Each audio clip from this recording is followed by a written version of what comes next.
Assalamualaikum warahmatullahi wabarakatuh dan selamat siang bagi seluruh siswaku. Pertama, Bapak mengucapkan selamat untuk kalian semua atas keberhasilan kalian naik ke kelas 11 baik jurusan IPA, IPS atau bahasa.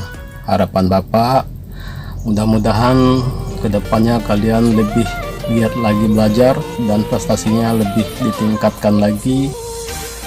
Dan yang terpenting, apa yang akan kalian cita-citakan kedepannya bisa terkabulkan, amin.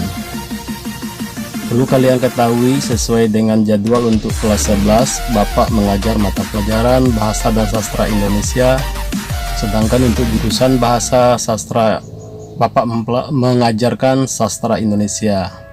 Untuk pertemuan pertama ini, walaupun kita tidak bisa bertatap muka karena situasi yang tidak memungkinkan, mari kita tetap bersemangat untuk belajar dan selalu diberi kesehatan oleh Allah Subhanahu wa Ta'ala, amin.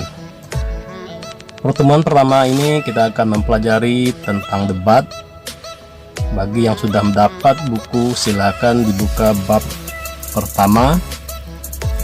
Silakan kalian baca tentang debatnya, dan mari kita tetap bersemangat dan berdoa semoga diberi kemudahan dalam belajar, amin. Bagi siswa khususnya kelas 11 IPS dan bahasa, di layar ada biodata Bapak, silakan kalian lihat sebagai perkenalan kita.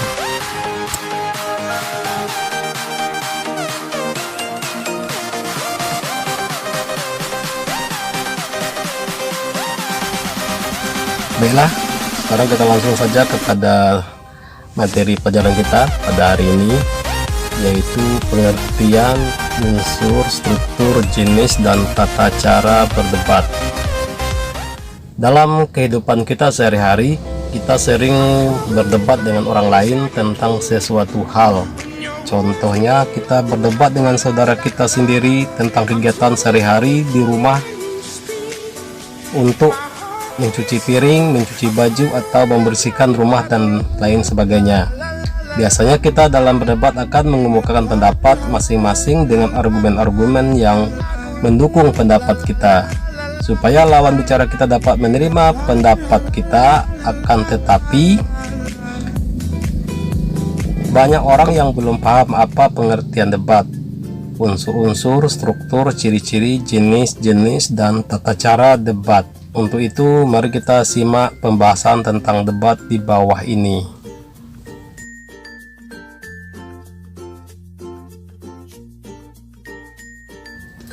Baiklah, kita langsung saja membahas tentang pengertian debat.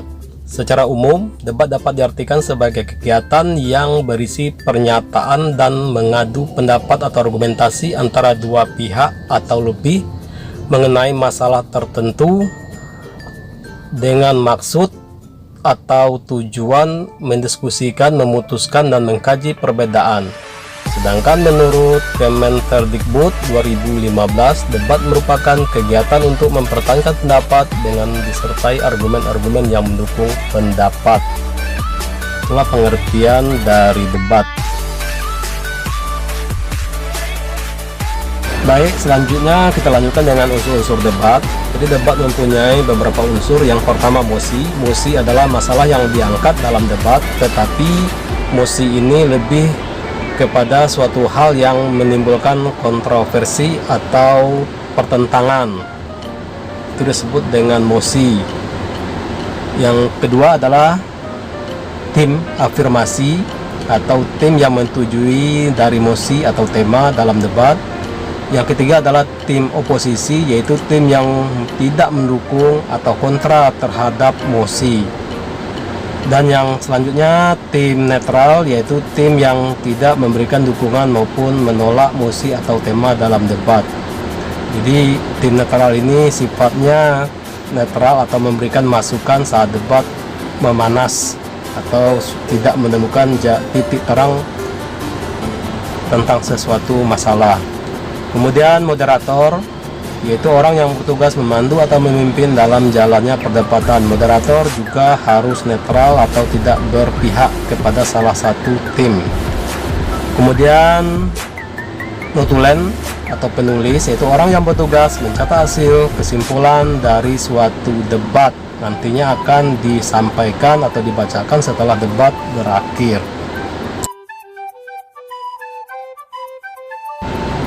Kemudian struktur debat.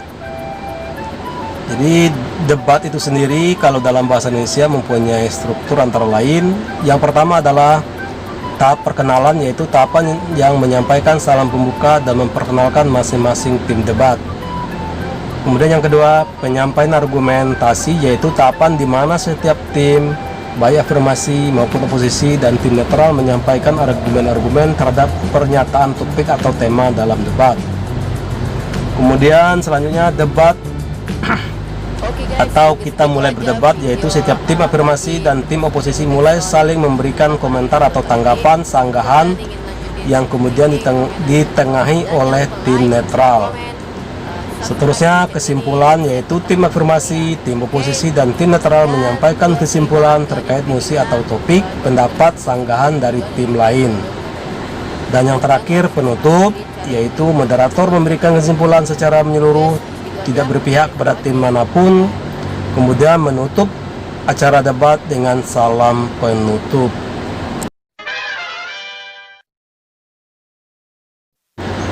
Selanjutnya kita masuk dengan ciri-ciri debat. Jadi teks debat mempunyai ciri-ciri, antara lain yang pertama memiliki dua tim yang berdebat, yaitu tim afirmasi yang menyetujui mosi atau tema debat dan tim oposisi, pihak yang tidak menyetujui mosi atau tema dalam debat. Ada pihak yang bertugas sebagai penengah, yaitu tim netral dan moderator. Adanya saling adu pendapat atau argumentasi untuk memperoleh kemenangan dalam debat. Kemudian selanjutnya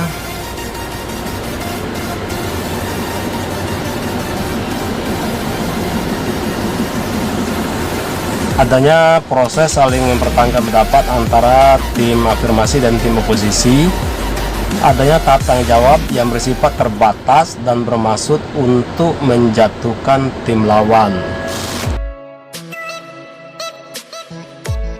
Selanjutnya kita lanjutkan dengan jenis-jenis debat. Jika dilihat dari bentuk, metode, dan tujuan debat, maka debat dibagi menjadi 3 jenis. Antara lain yang pertama disebut debat parlementer atau majelis, atau assembly or parliamentary debating, yaitu dengan tujuan memberi atau menambahkan suatu aturan tertentu dan semua anggota yang mau mengungkapkan pendapat atau pandangan harus meminta izin terlebih dahulu kepada majelis.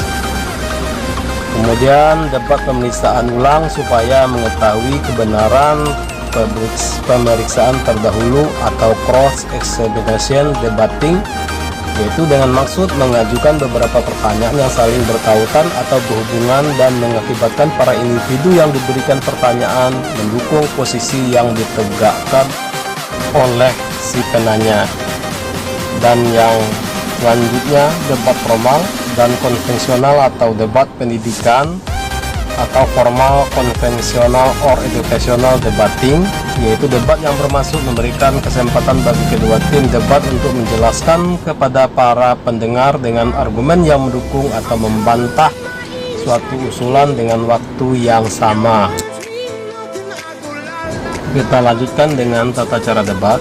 Tata cara dalam debat yang baik antara lain yang pertama, pertanyaan atau tantangan disampaikan secara profesional, tidak menghina atau menjatuhkan atau merendahkan lawan dan komentar yang menyerang pribadi.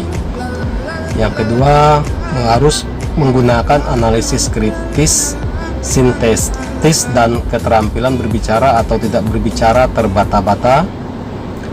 Selanjutnya, fokus kepada argumen lawan, mengetahui kelebihan dan kekurangan lawan. Kemudian batasan penyampaian argumen yaitu hanya sebatas 3 poin. Kemudian menggunakan logika bukan pendapat untuk menyusun argumen dan menyampaikan argumen. Kemudian memastikan kebenaran suatu bukti eksternal yang disampaikan dalam argumen. Kemudian menyampaikan isi atau materi dengan akurat. mengetahui kesalahan umum dalam menyangkal argumen lawan, dan yang terakhir, kesimpulan akhir debat adalah kesimpulan final. Demikianlah ringkasan materi tentang debat. Bapak harap kalian pahami lagi, dan silakan kalian tonton video debat, yaitu debat bahasa Indonesia tingkat nasional. Silakan kalian klik link berikut.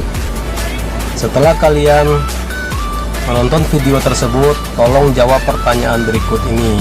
Di sini ada 5 pertanyaan. Yang pertama, apakah video tersebut termasuk debat, dan jelaskan.